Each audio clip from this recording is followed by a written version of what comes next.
Willie D Live. What's up, family?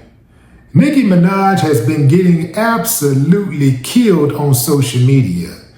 This after she appeared on December 21st at America First in Phoenix during a Turning Point USA event where she was kissing up to Erica Kirk. Nicki dropped several explosives. Yeah, man, she was kissing up to Trump. She even called Donald Trump handsome. That was the ultimate kiss up because I've never heard anybody refer to Donald Trump as handsome, not even his wife, or Stormy, or any of the other people. Anyway, fam, besides the point. She also kissed up to Vice President J.D. Vance, you know, the dude who sometimes cross-dressed. For some reason, she said, she was tired of faking it. You know, I'm paraphrasing, but she said she was tired of like not being able to publicly display her party affiliation and how she really feels, you know, so she's coming out. She came out and she spoke on it. She said, look, man, I'm pro-Trump, down with J.D. Vance. I think he's what did she call him? A great speaker or something like that? J.D. Vance? Said no one ever. J.D. Vance? Like nobody's impressed with J.D. Vance. You know what I mean? Nobody's impressed with J.D. Vance. Everybody knows that he was handpicked. Immediately after Nicki Minaj's Turning Point appearance, someone started a Deport Nicki Minaj petition on change.org. To date, that petition, along with others, has garnered over 150,000 signatures and counting. They want her out. Go back to Trinidad. That's the cry. Nicki has been church mouse quiet about the petition, other than her initial response one day after Christmas on X, where she said, "Angels bow before him. Heaven and earth adore him. What a mighty God we serve." It's getting to her, fam, because she usually has a whole lot more to say when somebody comes for her. Yeah, she's absolutely feeling the wrath of the people. I don't understand why people would align themselves with people who are just so demonic. You're Nicki Minaj. You got money. You got fame. You know, you got people who are riding for you, people who at least claim to love you, right? It seemed like it. It seemed like she had a lot of, fans who was just rocking with her because of who she was, right? But then you abandon ship to go over here and join somebody else's platform. Now you're just one of many people who is hanging around Trump that he can just, pat on top of the head. You know what I'm saying? I mean, am I making sense? She already has her own platform, but she goes over to their platform. A platform that was designed for exclusion, meaning that she has no place in their mission statement. People like her have no place in their mission statement. However, if you are a person that looks like Nicki Minaj on the skin color side, they don't mind using you to get a few votes, to hustle up a few votes for them, to get people to, to continue to brainwash, because they can only do so much brainwashing because, off the rip, if you listen to their rhetoric, you look at what they look like, their history, where they come from, you automatically say, well, I don't trust them. But if they can get a black person who they believe that is trusted within the community or respected, or I don't know if she was ever really respected, but to an extent, you know what I'm saying? If they can get somebody that's from that community that they undermine to say that they're not all that bad and they're good people and they love them and all of this type of stuff, it kind of like throws people off. And, they're good at that.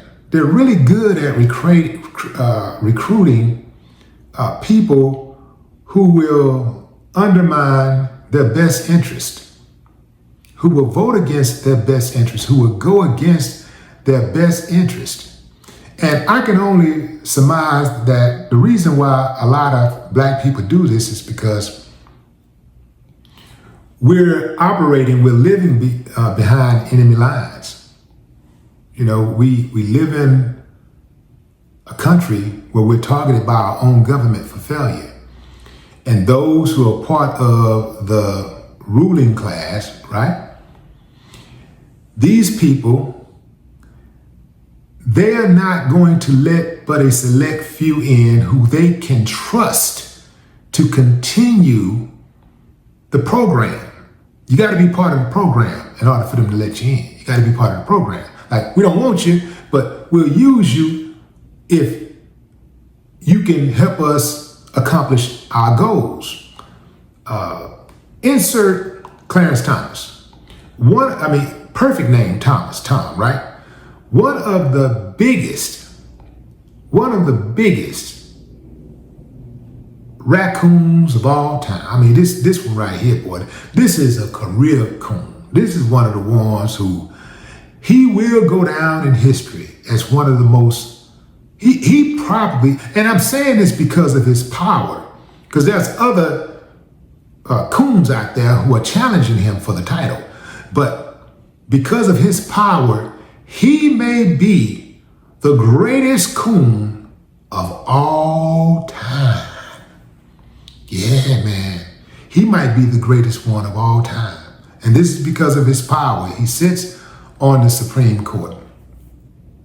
He makes decisions that ultimately affects millions of people's lives. So you can argue all day about this and that and this and that, but once he get all the way up to the top, that's where he sits at.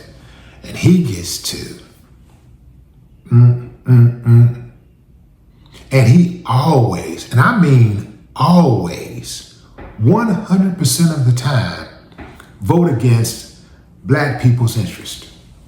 100% of the time. They got him good. So that's the thing. Like, I don't know if when he first got in, he was just going for the money and he said, let me just get in and maybe I can do something. Then he realized, no, man, you're gonna have to be consistent with this cooning. You ain't no part-time cooning, You don't get no breaks. This 24 hours, 7 days a week, 365. You did?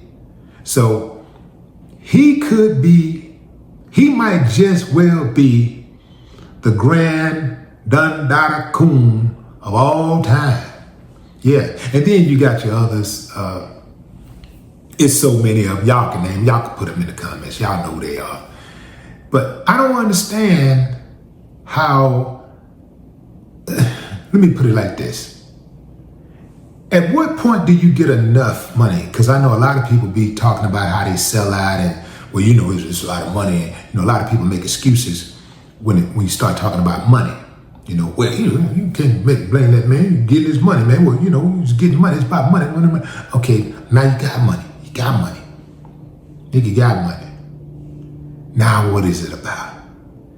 Is it self-hate? Is it the fact that she wants to assimilate so bad?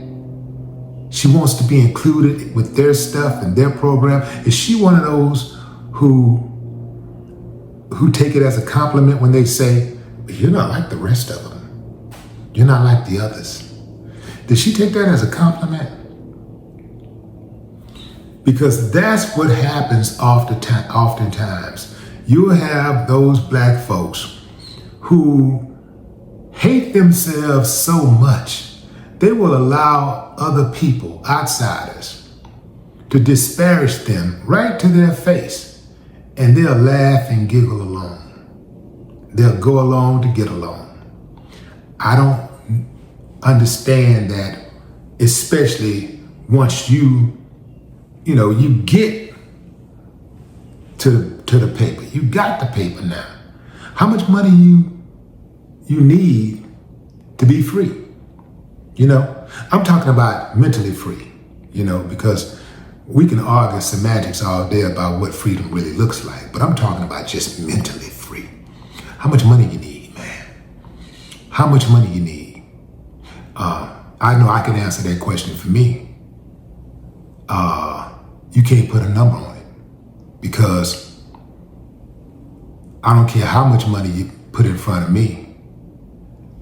I ain't really smart enough to secure the bag, because, I'm gonna show you my true colors. You try to give me the bag, you say, okay, Will, we're gonna give you this amount of money. I need you to stick to the code, and I need you to throw back people under the bus every chance you get. And I need you to do this and this and that and the third. And then I'm like, okay, give me the money. Give me the money. Let me see. Count the money. It's all there? Okay, cool. Black power. Get the fuck out of my face, man. You know what I'm saying? Fam. Nah, I can't do it to the ancestors, man. I can't do it to the ancestors. When I make moves, I think about the ancestors and everything they went through. Now, I have not always done that, of course, but I try to do that as much as I can. Like, really consider the ancestors, the sacrifices they made. And when you start thinking about anything inconsistent with honoring them and their sacrifices, you got to take the high road. You got to do the right thing. And for me, that's my conscience talking. For me, you know how a lot of times people say people need a higher power to look up to, in order to keep them on track. The ancestors are my higher power. That's my higher power, the ancestors. I walk with them daily. Everything I say, and it hurts me so much when I think about what they went through. When I think about how they was, man, I'm not gonna even get into it, fam. I'm gonna go off on a tangent, okay? But anyway, if someone tries to violate me, disrespect me, take something from me or mine because of the color of my skin, my goal with my response every single time is to make the ancestors do this.